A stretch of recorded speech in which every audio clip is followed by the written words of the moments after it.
అందరికీ నమస్కారం. ఆంధ్రప్రదేశ్ రాష్ట్రంలోనే ఈ క్రైస్తవుల మీద దాడులు జరుగుతూ ఉన్నాయి. ఈ దాడులకు సంబంధించి చాలామంది వ్యక్తులు అంటే సంఘాలు కూడా లైక్ మనం చూస్తుంటే ఈ క్రైస్తవ సంఘాలన్నీ కూడా ఈ మధ్యకాలంలో మాట్లాడుతూ ఉన్నాయి. అయితే ఆంధ్రప్రదేశ్ రాష్ట్రంలో మనం గతంలో చూస్తుంటే ప్రవీణ్ పగడాల గారు రాజమండ్రి శివారులో ప్రాంతం శివారులో ఆయనని కొట్టి చంపేశారని కొందరు వాదోపవాదాలు చేశారు. అండ్ తర్వాత ఆయన ఆల్కహాల్ తీసుకుని బండి డ్రైవింగ్ చేస్తున్నప్పుడు మరణించారని మరికొందరు వెల్లడించారు. అయితే ఇక్కడ ముఖ్యంగా చూసుకోవాల్సిందైతే ఈ 1947 మనకు భారతదేశ స్వతంత్రం వచ్చాక ఏదైతే వచ్చిందో అప్పటి నుండి కూడా భారతదేశంలో క్రైస్తవం ఉంది.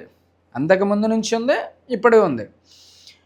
అంతకుముందు నుంచి ఉన్న క్రైస్తవులు అంటే లైక్ యుఎస్ నుంచో, ఇటలీ నుంచో, రష్యా నుంచో అండ్ ఇంగ్లాండ్ నుంచో ఇక్కడ అదర్ కంట్రీస్ నుంచి వచ్చి చాలామంది వరకు సేవ చేశామని లేకపోతే ఫండింగ్ రేస్ చేసి ఈ బడుగు బలహీన వర్గాల్ని లేవనెత్తడం కానీ, తర్వాత సతీ సాగమనాలు ఆపడం కానీ ఇలాంటి చాలా కొన్ని పనులు చేయడం జరిగింది. Okay, well and good.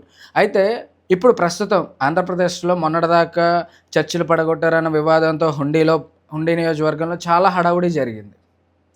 ఈ ప్రవీణ్ పగడాల గారు ఏదైతే చనిపోయారో రాజమండ్రిలో అప్పుడు చాలా ఉద్రిక్తమైన వాతావరణం మనం చూసాం. ఎందుకంటే ఆయన ఒక ప్రముఖ పాస్టర్గా ఉన్నారు. తర్వాత ఒక సాఫ్ట్వేర్ ఇండస్ట్రీలో ఆయనకంటూ ఒక కంపెనీస్ కూడా ఉన్నాయి. హైదరాబాద్లో వాళ్ళకంటూ ఒక నివాసం ఉంది. అయితే ఆయన సువార్త నిమిత్తమై మన రాజమండ్రి రావడం జరుగుతుంది. ఈలోపు ఆయనకి ప్రమాదం జరగడం, ఆయన మరణించడం, దాన్ని మర్డర్ చేశారని కొంతమంది క్రైస్తవ సంఘాలు ఆరోపణ చేయడం, హైందవ సంఘాలు కాదు తను ఆల్కహాల్ తీసుకుని చనిపోయాడని మరికొందరు, అలాగా చాలా వివాదాస్పదంగా ఇప్పటికీ అది నడుస్తూ ఉంది. ఇప్పుడు తక్షణం మాట్లాడడానికి ఎందుకు వచ్చామంటే